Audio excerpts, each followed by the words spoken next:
The following program is a Town of Colonie television production of the William K. Sanford Town Library. It goes all my life's a circle, sunrise and sundown. The moon rolls through the nighttime till the daybreak comes around. And all my life's a circle, I can't tell you why. Seasons spinning round again, the years keep rolling by. Welcome. This is Story by Story, celebrating the human spirit. I am Kate Dudding, one of the producers. Joe Doolittle is on his way back from Paris and couldn't join us today. Usually Joe asks me the question, have you done anything interesting with storytelling in the last month?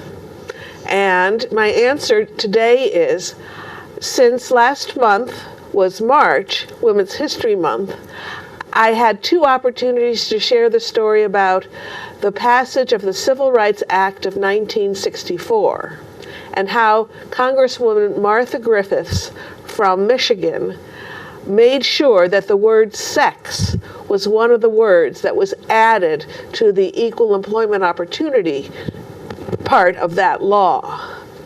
Now, there were some Southern gentlemen who seemed to be behind that, but they were only behind adding the word, hoping that adding that word would cause the rest of the men. There were only 10 women in the House of 435. It would cause some of the men to go, well, black men should have some rights, but women? No, that's pushing it too far. So I got to share how their tricks, what they were doing, and what Congresswoman Martha Griffiths did to counteract their tricks. At the end of her speech saying why the word should be added, she ended by saying, a vote by a white man today, because of all the men, they were all white in 1964. A vote by a white man today is a vote against his wife, his widow, his daughter, or his sister. Ooh. Yes.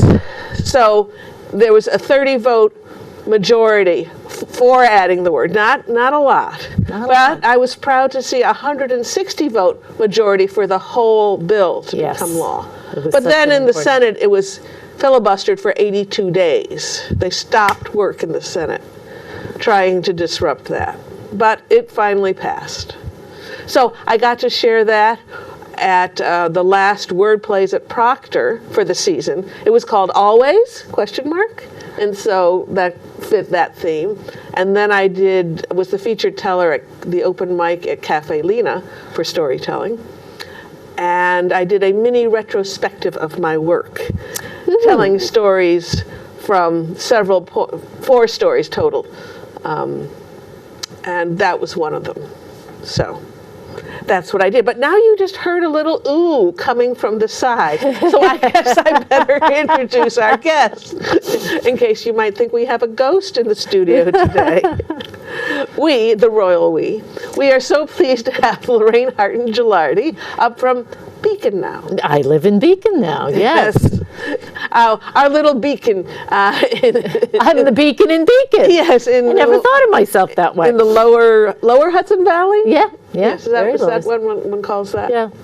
So Thank you for joining us. Well, I'm very happy to be here. We have tried on several occasions to make this work, and it has had a couple of snafus. Right, there was just a scheduling one, and then there was a snow one, and I just didn't want to see you doing a 3-hour round trip on a questionable day, and there were some schools that were closed in between Beacon and here, so I figured, and how high is the elevation on the throughway that you would be using? So you were very kind. I appreciate it. Well, Greg Berzinski was also the studio manager, technician, editor, the whole TV studio here was also kind enough to rearrange his schedule to allow us to come on a non-standard taping day. A non-standard. Okay. So that was fascinating. I really actually want to hear that story sometime. It's on my website. It's on your website. Yes, watch Kate tell, and it's called Disrupting the Passage of the Civil Rights Act of 1964. All right, I would like very much. I'm going to go on when I go home. Thank you. You have to scroll down because Wow. I taped that at the very first TV studio that we used in Schenectady. Oh, So okay. it goes back. A couple of years. Well, no, more than a couple of years. Okay, I was being generous. Near 10 years. So, Yes, ma'am. you did something very interesting, something that you've done in late winter many times. Yes, yes. Pray tell us about Would you like to hear about Yes, that? please. Well, for the past 13 years, I have produced, along with my trusty friends at our Interfaith Story Circle, an annual peace concert. We believe, if we can calculate correctly, that this was our 13th. And I have to say, it's always been well received, but in particular for the past 2 years, we have had such an attentive audience. I mean, you can feel how much they need and want these stories.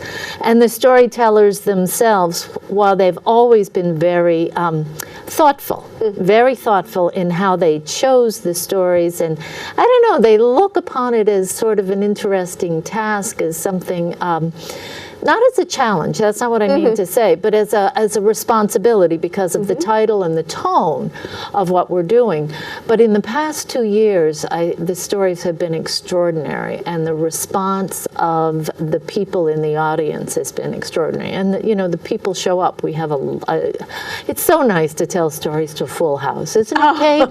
Oh, it makes such a difference. But yeah, it's been a wonderful experience, And when I first started putting the concert together, I gave the storytellers a theme. 1 year it was justice, 1 year it was tolerance, things that would lead into a peaceful way of looking at the universe. But as time has gone on, I've just kind of left them to their own devices. And the stories range from fairy tales to folk tales to literary tales, the entire gamut, personal tales, and it really is, it's a fantastic thing. We have had over the years, and I think this is part of what makes it we have professional storytellers, but we also have rabbis. I have a couple of rabbis. I have one rabbi who showed up one time. He told me he couldn't come, so I didn't put him on the roster, and all of a sudden he walks in the front door, sits down in the middle of the conference and says, "I'll be glad to tell." And I was like, okay. But we have we have rabbis, we have Ani Depa, who is a member, Buddhist nun at the Buddhist temple. She has told stories. She's also done a call to prayer for us.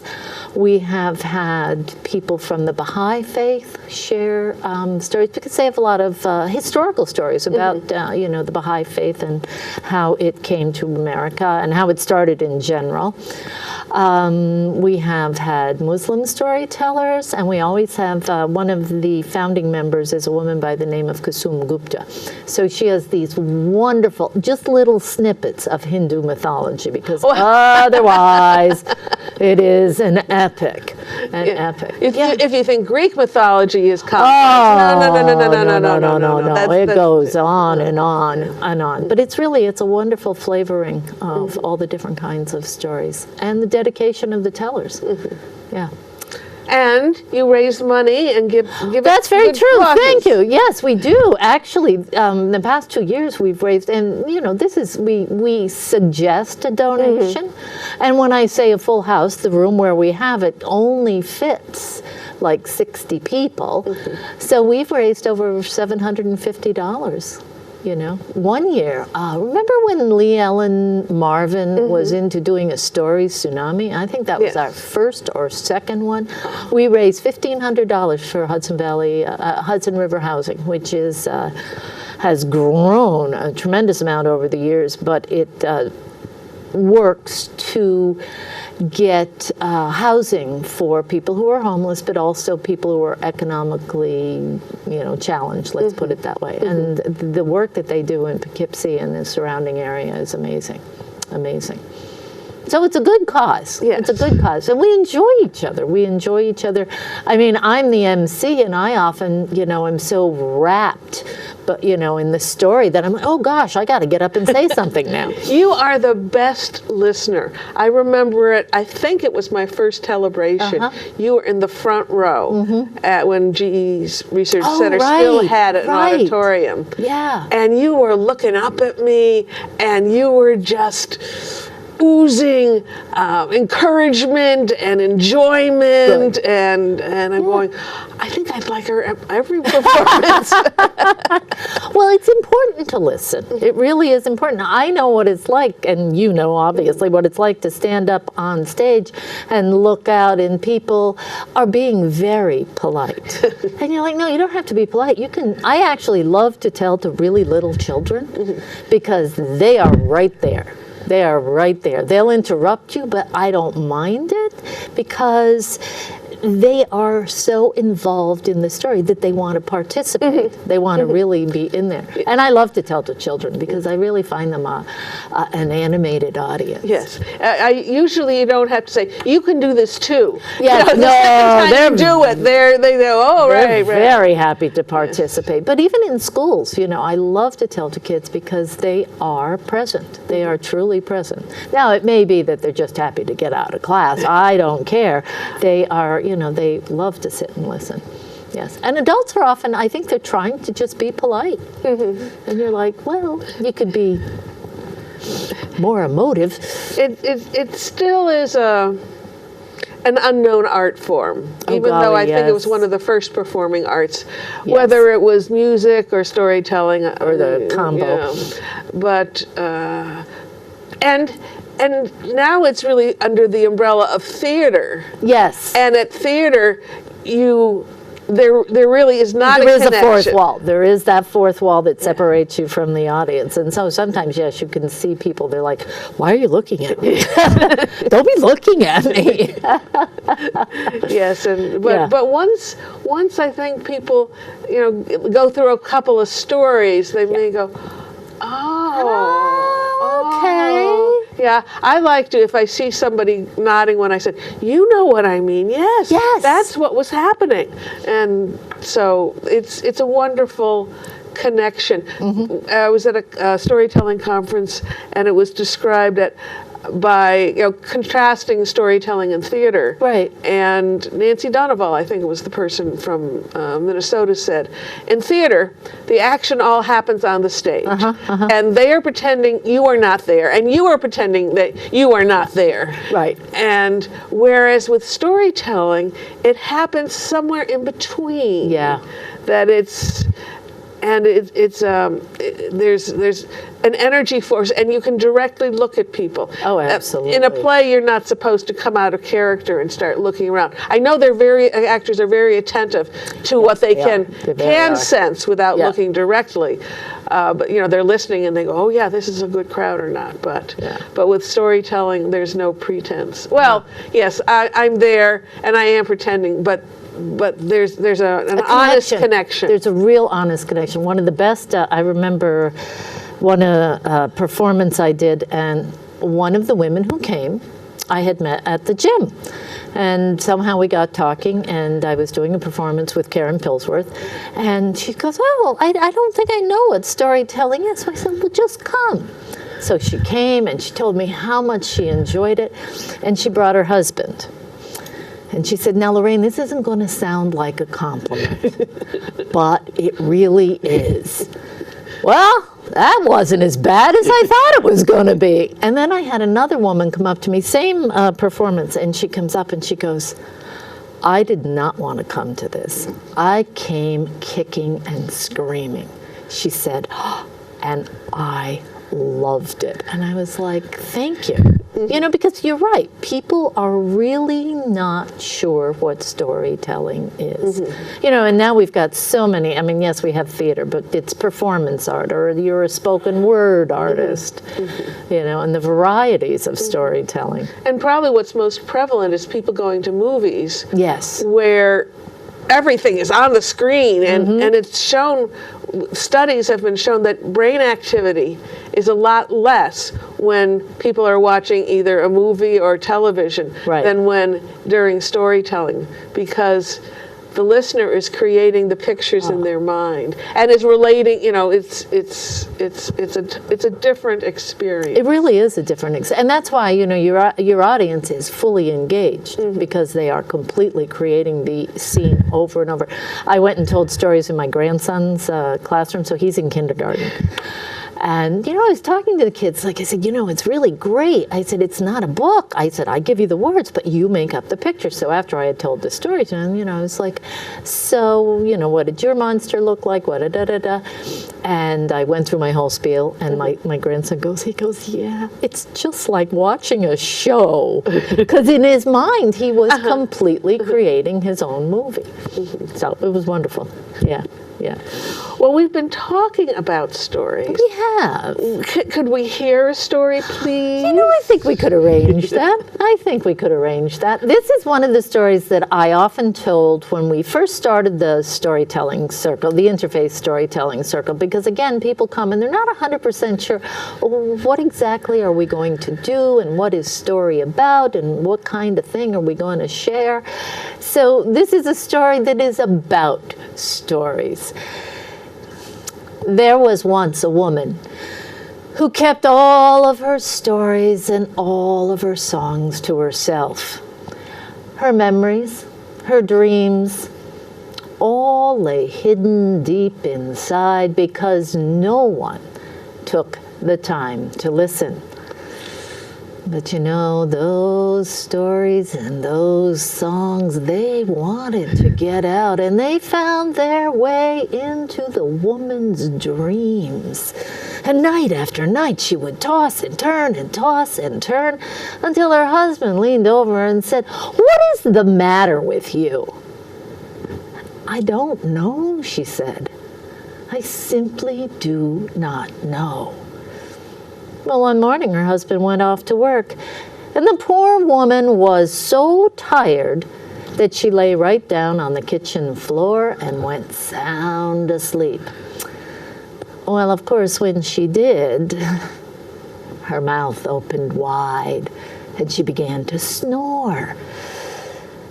And the stories and the songs, well, they saw their chance to get out, and they flew right out of her mouth, and they hovered in the air above her. And then they looked down. "We can't just leave her there," said the stories. "Well, what are we going to do?" said the songs. And the stories changed themselves into a robe, and the songs became a pair of slippers. And the robe hung on a peg outside the bedroom door, and the slippers tucked themselves underneath. And then the woman's husband came home. And he saw the strange robe and slippers hanging by the door, and he looked at his wife and he said, "Is someone here?" She said, "No." "Well, then whose robe is that and whose slippers?" "I don't know," said the woman. "I simply don't know." Well, you can imagine that caused a bit of a row. And the husband and the wife began to argue, and they argued, and they argued, and they argued. Night fell. Now, in that village, at that time, if a husband and a wife could not settle their argument by nightfall, the husband had to go sleep in the temple of the Monkey King. And so when night came, the husband stormed out of the house and made his way to the temple of the Monkey King. And he went inside and found a room and lay down on the floor to go to sleep. And the woman sat at the kitchen table, trying to figure out what had happened. And she thought, finally she just gave up, blew out the candle, and put her head down on the table. Now, in that village at that time, when someone blew out a candle, the flame did not disappear. No, at night, all of the flames gathered in the temple of the Monkey King. Well, as the husband lay on the floor in the temple, he saw the tongues of flame come dancing in, one by one. And they hovered in the air, and it was obvious that they were growing impatient. They were nattering and chatting to each other. Well, where is he? He's never late. What do you think happened? I don't know, but he needs to get here right now. And now all of a sudden, the tardy flame came dancing in. Oh, you have to hear what happened at my house tonight. And all the other flames leaned in to hear what happened. Oh, my husband and my wife, oh, what a row they had. You see, when the husband came home, there was a strange robe and slippers hanging by the bedroom door. Oh, well, I bet that caused quite a bit of trouble. Oh, it did. But not for the reason that he thinks. He doesn't know. But that robe, it's all the stories that were in the woman's heart. And those slippers, they're all of the songs she has kept quiet. And when the husband heard that, he understood what had happened. And he got up out of the temple of the Monkey King, and in the moonlight walked back home. And when he entered the house, there was his wife, her head on the table, sound asleep. And he went to the peg by the door, and he picked up the robe, and he bent down and picked up the slippers. He carried that robe and gently placed it on his wife's shoulders. And when she woke up, he put the slippers on her feet. And then he sat down in a chair across from her at the kitchen table. And he looked at his wife. My dear wife, tell me your stories, sing me your songs, for I will not leave here until I have heard them all. And for days, oh, that house was filled with all kinds of sounds. There were howls of pain and peals of laughter and everything in between as the woman shared all of her stories and all of her songs. And that's a story called A Song Not Sung and a Tale Not Told, or something to that effect. Excellent. Thank you. And what is the source of that lovely story? I have only heard it orally. It's actually from my book, and I had heard it told in, I used to belong to a story circle called the Vision Story Circle. I had heard it told there. And the particular ending I have to credit to my friend Letty Umidi's husband. He told her that story, and she told it to me one time, and she said, but my husband, he put that in himself. Yes. Yeah. The Monkey King makes me think it might be of Hindu origin. I think so too, because it's Hanuman is the Monkey King. He's a bit of a trickster and a wisdom character. So, and I just like the idea of the tongues of flame as being something that inspires you and gives you wisdom and sort of is a truth teller. Yes, in a Hans Christian Andersen story that Janine Laverty tells,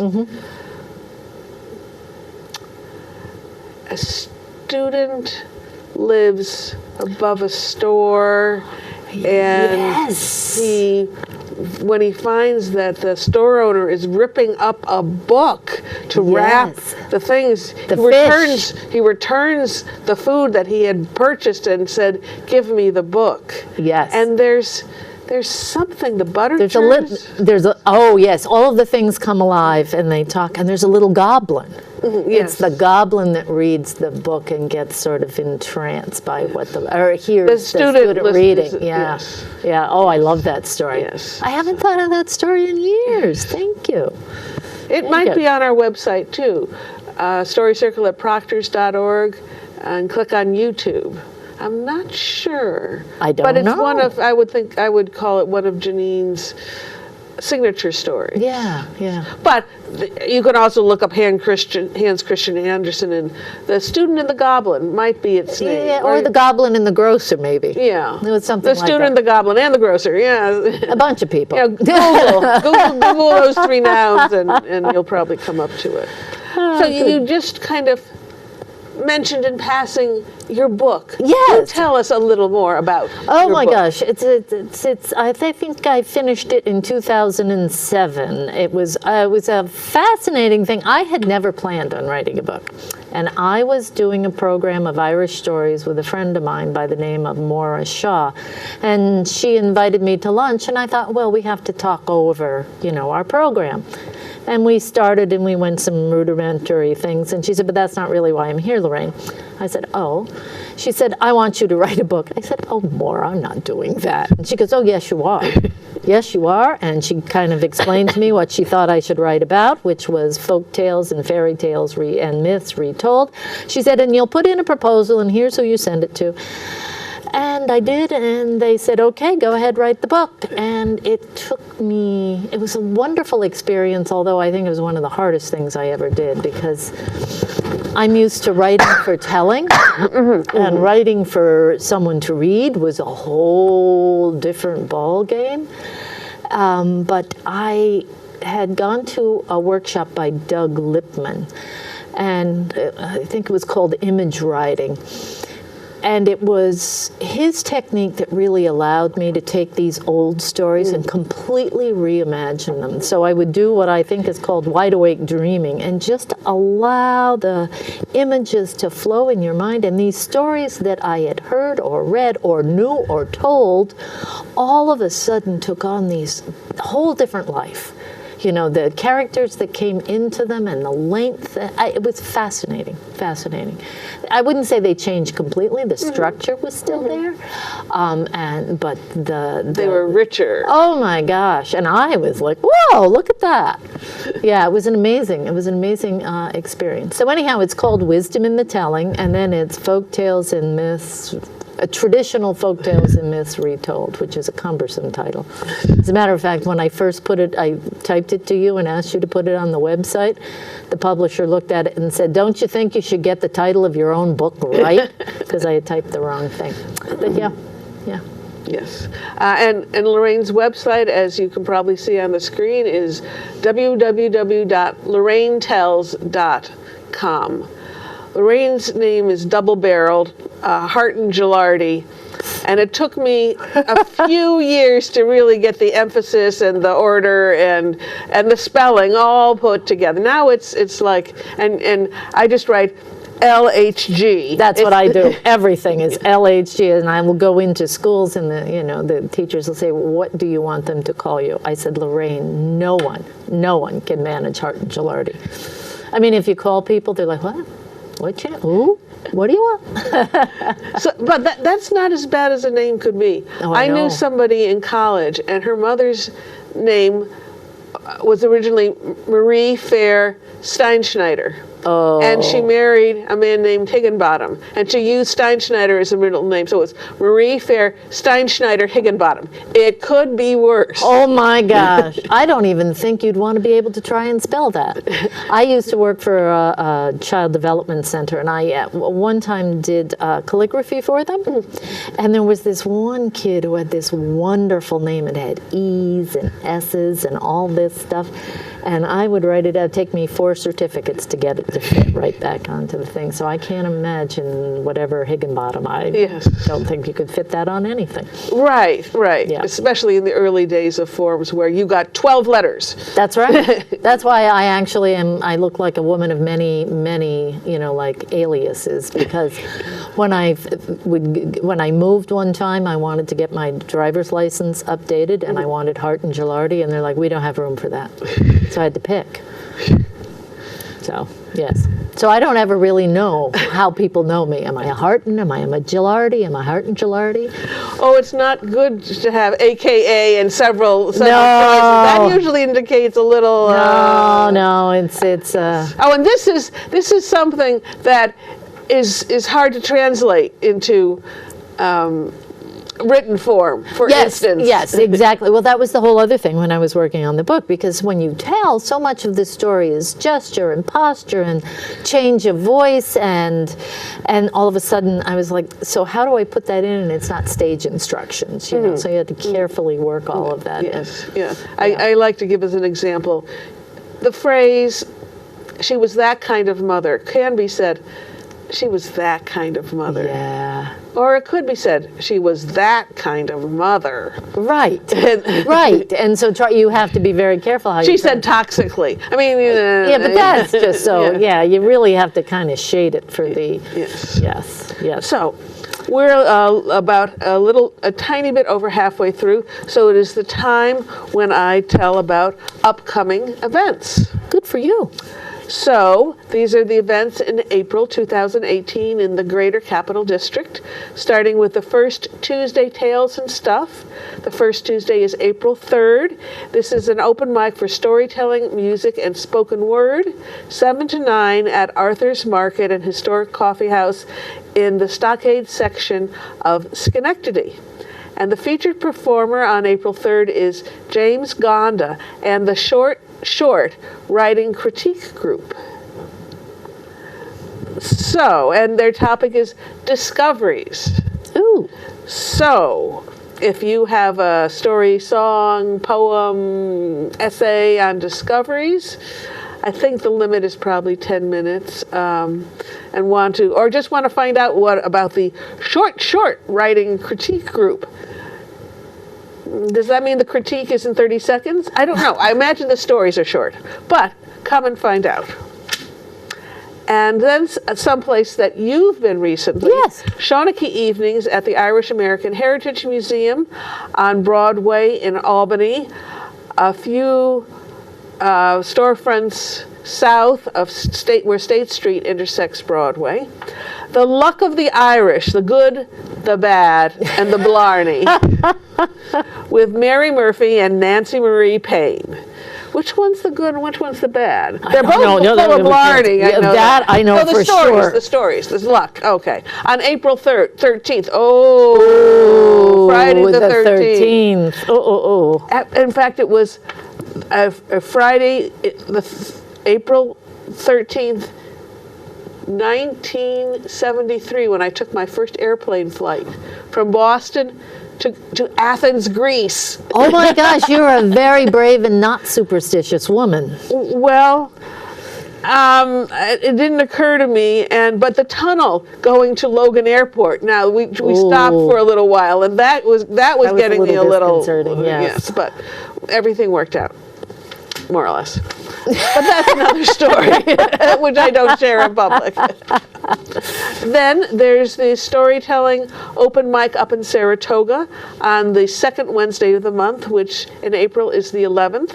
It alternates between Cafe Lena and Woodlawn Commons, the Harkness building, which is in the Wesley community, which is behind Hospice on Clement Street. And that's 7 to 9, and it's free when we're there, and they feed us cookies and punch afterwards. Nice. Then the next Story Circle meeting, we alternate between the third Tuesday and the third Wednesday. It's not an intelligence test. It's just in case some people have something that they do every Tuesday or every Wednesday night, this gives them an opportunity to come part of the time.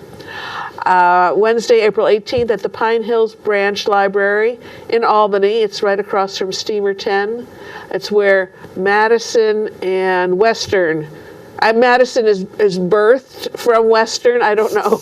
Western's coming east, splits off, whatever. And 6:15 to 9, and we start early there because we have a topic each month. Oh. And the topic in April, as long as I'm being able to go, and I'm pretty sure I've set this aside and nothing's conflicted with it, is publicity and sharing. Oh, okay. Sharing. I just got a wonderful list for something else I do, the Women's Fund of the Capital Region. We've raised over $450,000 since 2007 to help women become financially independent in this area. That is an amazing accomplishment. And we're going to be crossing 500,000. And the amazing thing is it's a whole bunch of contributors, but it's like the core, I think at any given time. I came in like 9 months into the event. I saw an article in the paper, and I am digressing completely. Oh, go ahead.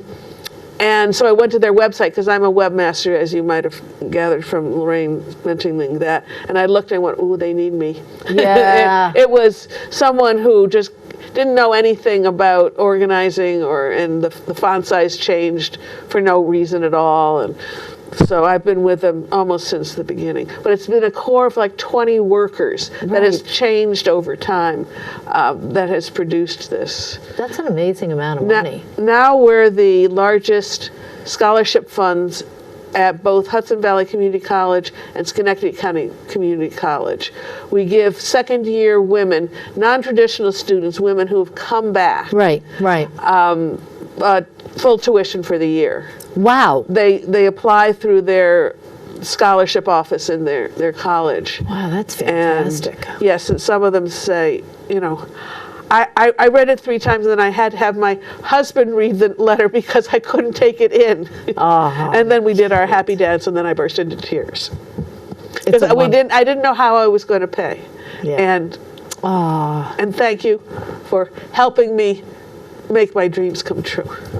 Okay. Yes. So that's womensfundcr.org. And you can hear some of our scholarship students speak. We just had that luncheon on March 9th, so that's why it's fresh in my mind. Anyways, back to storytelling, but that was a story. That was a story, and that's a kind of story I like to hear more and more and more. Yeah. 20% of women-headed households in the Greater Capital District live in poverty. I know. And I went, I live in Saratoga County, and it's true. Saratoga, Right Albany, Schenectady, Rensselaer, and I don't know. yeah, One of those. Yeah, anyways, a little further west. So back to storytelling. Now, Lorraine mentioned the Interfaith Story Circle of Dutchess County? Dutchess County Interfaith Story Circle. Okay. Well, we have one here. I know. The Interfaith Story Circle program, which is part of their parent organization, is now called With Our Voice, Inc. Their program in April is on Wednesday, April 25th, 7 to 9. And this is their 25th anniversary year. And each program is the Power of Story 2. Welcome the Stranger. Right. And in April, it's to encourage us, to give us courage. And that will be at St. Madeline Sophie Church on Route 146 in Guilderland. And you can go to their website, withourvoice.org/IFSC, Interfaith Story Circle, and find out more. It's a lot of initials. That's a lot of initials, but it's a lot shorter than Interfaith Story Circle. Yes. So, and then coming up, they will be having their actual celebration. And I'm their volunteer webmaster, and I think it's in May at the Interfaith Center in College of St. Rose. But you can see the website. I put the information up. I don't necessarily read it. I certainly don't memorize it. And if you want stories and TV is abysmal, you can always go to, on your computer or your iPhone or your iPad or whatever, go to storycircle@proctors.org and click on YouTube. We have over 200 stories on demand. That's fantastic. A lot have been taped right here in this studio. And last time I checked, over 60,000 of those stories have been listened to. Not all of them to the end, I must admit. But Don't say that. You don't have to tell anybody. They've been listened to. yeah, They've been listened to. And then Margaret French had one story about baked beans, and I can even, on YouTube, you can see, if you're the owner of the website, of the YouTube channel, how long people stay. Oh. And that one, it's like there's a whole lot of people who leave after a minute. I think they were looking for recipes. Oh, okay. They're like, this isn't what I want. Well, That's probably quite true. I have a couple of announcements of things that I'm doing, if you don't mind. Please, please. I am going to be emceeing at the Connecticut Storytelling Festival, and it is a wonderful festival. This year they have Donald Davis and Elizabeth Ellis, and if you... Dovey, Thomason. a Native American storyteller from out west. Right. So they have, it's a wonderful, wonderful story festival. They're very, there's a wonderful feel when you get there. The whole thing is at Connecticut College in New London, Connecticut, so it's easy to get around. Everybody is extremely friendly. The telling is always magnificent, magnificent. And of course, if you have, Dovey and Donald and Elizabeth, it's going to be absolutely fantastic. And other people. And other people too. I would suggest you go to Connecticut Storytelling Festival. You'll find it on the web. And it is fabulous, fabulous. It's April 27th and 28th. So if you've got nothing better to do, you should come on down to Connecticut and hear a lot of wonderful stories. And if you have any relatives or friends in that area, drag them out. Invite them to join you. Invite, yes. Because remember what I said about that woman who said, I got dragged here kicking and screaming, and now she loves storytelling. Yes. When we had our storytelling dinner series at the Glenn Sanders Mansion, we had a little question satisfaction survey, and one was, how did you come to be here? And my favorite comment was, well, at least I knew I'd get a good meal. Oh my God. I know people are, when you ask for, those kinds of comments, there are no holds barred. You're like, because it's anonymous or something, people write down and you're like. Yes. But Elizabeth Ellis suggests start with a joke. Yes. A jocular tale, if you will. Not a little quickie, like I am wont to do, but a fleshed out tale. And people who have been encouraged to come will go, oh, this isn't as bad as I thought it was going to be. Oh, yes. Story. Yeah. I get it a little bit. Yeah. So and then she recommends going deeper and deeper, in more serious and heartfelt stories, luring them in. Come on in. Yes. So I guess she's a trickster. She's a bit of a trickster, that woman. Yes. She is, for sure. She Yes. definitely is. Yes. The New England Storytelling Conference took place, well, it hasn't actually taken place, but due to... By the time you hear this, it will have taken place. They have a story slam, a lighthearted competition, and this year they've expanded to 8 whole minutes. And I tried to get a 12-minute story down, and I'll throw it, but I realized that disrupting the passage of the Civil Rights Act of 1964 has the Southern senators as tricksters and has Martha Griffiths as a trickster. So I think I can cut out a lot of the details and just... You're so clever, Kate. So very clever. If I wake up and stay in bed for a while and just not kind of focus, things come to me. Oh, I have a friend. My friend Jack McGuire is a firm believer in, just as he puts it, loafing around and letting your imagination do the work. And it's absolutely true. Absolutely true. If you just let your mind alone, it will do its work. Well, years ago, I was trying to write a story about the famine in Ireland, the native famine, and have people emigrate and end up in Troy and working in the collar industry. Right. But I couldn't find, these people didn't write diaries. No. So I had they were busy. information, but I had bits and pieces from different people, but I didn't have a continuous line. So I went to bed one night. What am I going to do? What am I going to do? And then I woke up the next morning. It'll be 2 sisters, and one of them will die on the boat. There you go. No, it's true. My son-in-law, who is a physicist, he and I talk about this all the time, about the need to allow for play in our lives. I mean, and play not in the sense of but just... Well, no, play. The real play where you play with ideas, you play with materials, you play with words, and you let go of trying to My force goal it. here is to come up with 5 points to prove. Yeah, Yes. and he talked about when he was he was working on his dissertation, and you can imagine a physics dissertation, it's lots of numbers and equations and this, that, and the other thing. And he said, I'd be working and trying to get the problem to fit just right and trying to get it to work. And he said, and then I'd go outside and I'd play a game of Frisbee, or I'd cook a dinner, or I'd play my guitar, and I'd go back and over and over I find that happens. If I put it away and just stop badgering my own mind, it's like, okay, here it is. Yes. So the power of the imagination, that's become one of my... I think I open almost every storytelling session, especially for children, because I truly believe that the imagination is, honestly, the best tool we have, one of our most precious gifts, because everybody has one. And it allows us to do a lot of things, including put ourselves into somebody else's shoes. Oh, yes. And when you do that, well, then you're a better person. Yes. Yeah.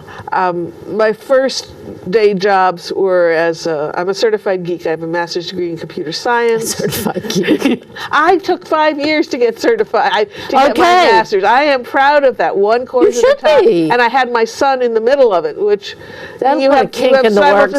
Well, I took 2 semesters off. At 6 months pregnant, it's getting harder and harder to fit in one of those little chairs with the built-in, I'd sit down sideways and then very carefully spin into it. Oh my gosh. So I took 2 semesters off, and but I didn't want to lose the momentum. I still had 2 years, so 6 courses to go. So I was about halfway through 5. So, anyways, in my geeky life, if I'm trying to solve a problem, the website is not looking what it and I realize I've just made I'm just thrashing. Right, I'm trying to beat it to death. And Hammer away at it. I'm going, no, go away. Put it down. Go away. There is an elegant, clear, sturdy solution, but I am not in the frame of mind right now for it to come to me. That is absolutely correct. And with computer programs, you want them. Fragile is a word that it's working right now, but if I go back to have to fix, add something else, I'm going to have to tear it apart. You want it to be, someone said like a poem.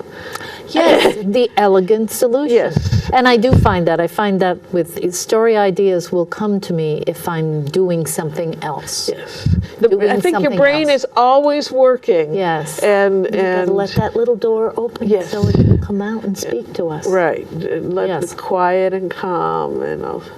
Oh, who would have thought of that? Yeah. And then that's nice and clean. And the person to take over the program for me 5 years from now will be able to see what I was doing and will be able to, adjust it however it needs to be adjusted. So anyways, I don't usually talk about my geekyhood, but geekiness, but it is a poem in some ways. A little clanky, but anyways. So, I believe you have another story to share with us. We have 10 minutes. Okay, this is going to be one of those stories, and we're going to shrink it down. This is an Irish story.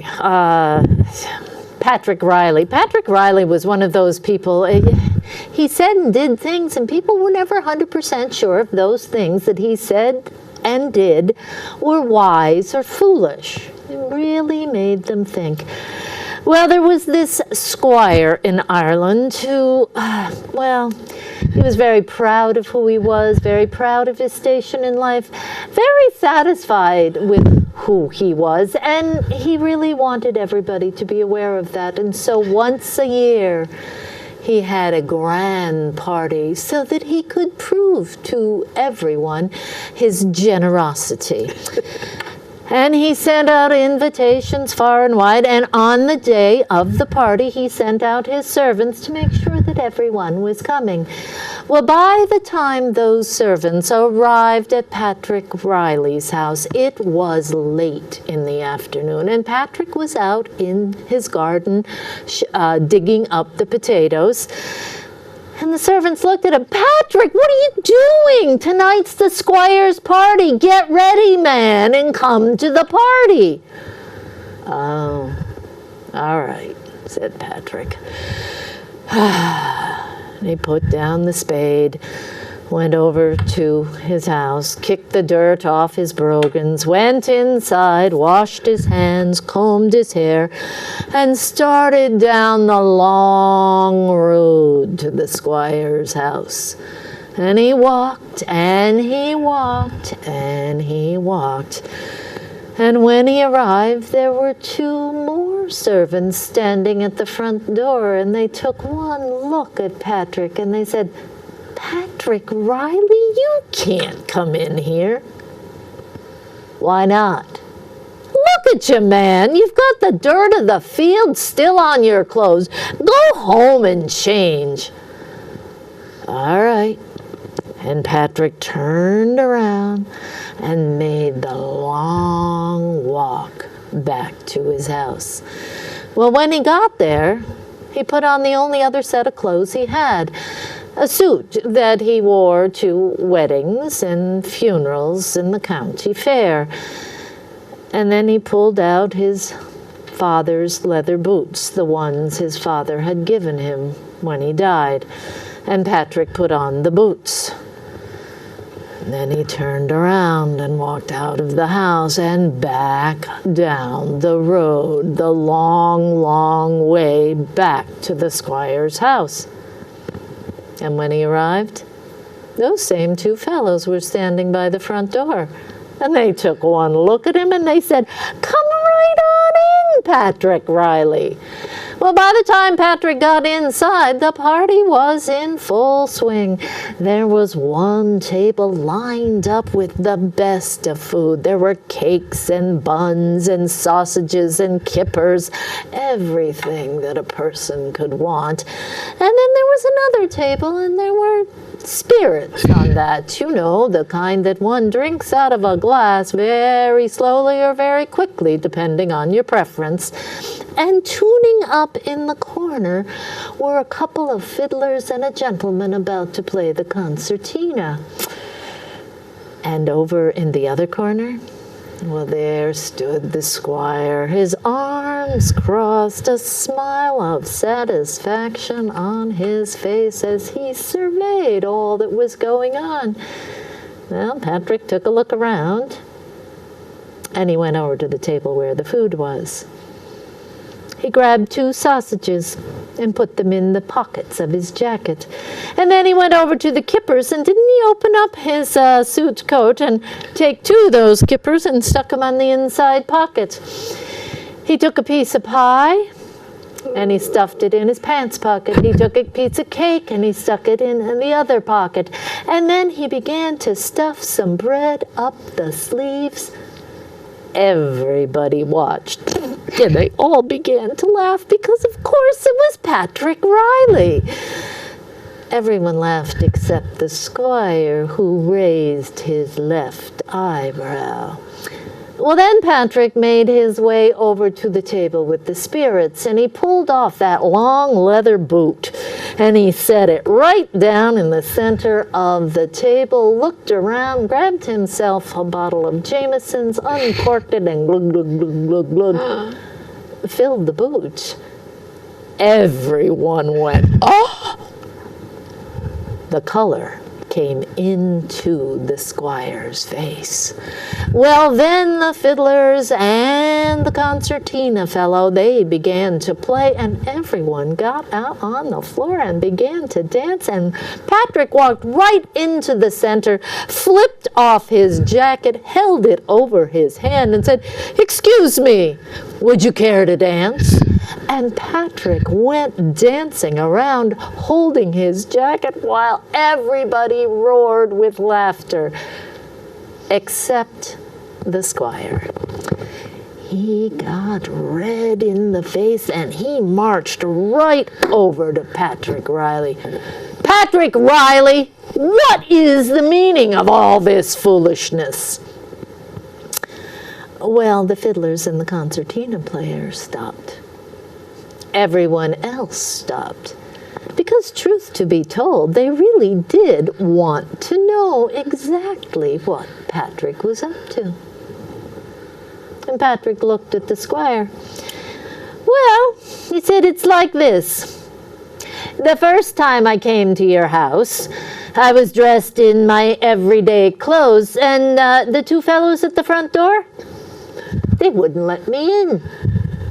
So I went back home, and I changed my clothes.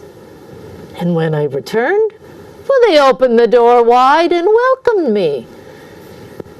Well, since I was the same fellow both times, the only thing I can conclude is that you're not really interested in having me at the party.